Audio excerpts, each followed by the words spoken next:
with this announcement that I'm not seeking re-election. I've determined it's best to transfer the authority of governor to Lieutenant Governor Parnell. With that announcement, Sarah Palin stunned the political world by resigning as governor of Alaska. The former Republican vice presidential nominee later wrote a best-selling book and ignited speculation about whether she will make a run for the presidency in 2012. Back with the panel, Steve. Well, I think the decision to quit was a mistake and will be a mistake. If she wants to run for office again, people are naturally going to ask the question, is she here to stay? Is she going to leave us, or is she going to opt out of tough and important decisions? And I think it's a fair question. I think the overall question for Sarah Palin is, how does she translate the fact that she is a political rock star? It's an overused cliche, but it is exactly what she is. If you see her on the stump, she can connect with a crowd in a way that nobody I've covered can connect with the possible exception of the president. She is an incredible draw. You saw people standing in lines in freezing rain to get her signature on her book. And there is still Palin derangement syndrome in the media. No question, no question. And she's not going to get it. She's not going to get a fair shake. But on the other side of that, she has to do something, certainly more than she's done, to show that she can be a serious policy player. Still today, when we read articles about Sarah Palin, they're whether she's crossed out John McCain's name on a cap or something having to do with her personal life. And to a certain extent, that's the fault of the media because that's the obsession. On the other hand, she's not driving them to a policy point. And if she's going to ever be a successful presidential candidate, she needs to do that. Although she's big on Twitter and Facebook. Later in July 2009, another exercise in public relations, the Beer Summit. Remember this one? President Obama and Vice President Joe Biden sat down in the Rose Garden with Harvard University professor Henry Louis Gates and the cop who arrested him, Sergeant James Crowley, whom the president had said acted stupidly during a confrontation with Gates. Actually, he said that about the Cambridge Police Department in general, but the president later backed off, calling it a teachable moment.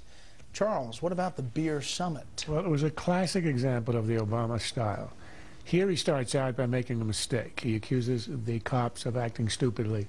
It's sort of instinctive, sort of a prejudice against the cops and in favor of a professor. If you're a professor like him, if you lived in academia the way he did, it's sort of an instinctual response. He realizes immediately it's a mistake. What he does is, he tries to act the philosopher king, and he rises above it and he says, and now we're going to teach the nation. Whereas he was the one who made the mistake.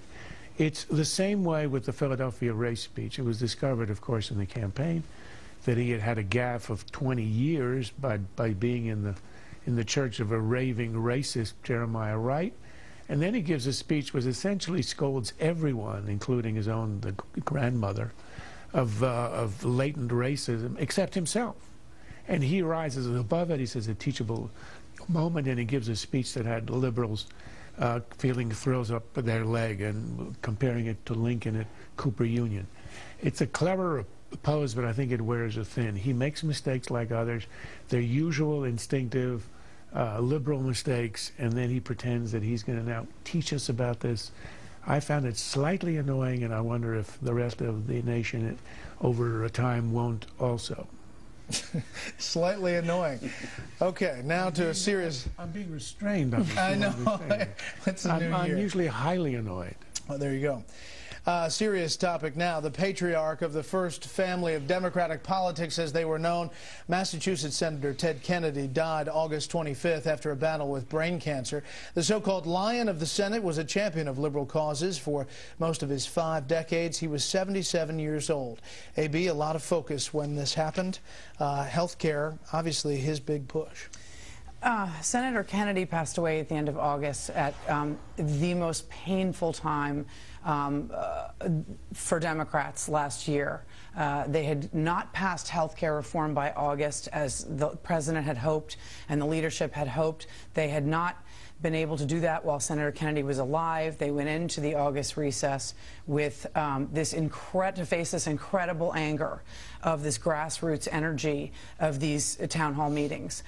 They walked into it like a buzzsaw. They didn't know it was going to happen.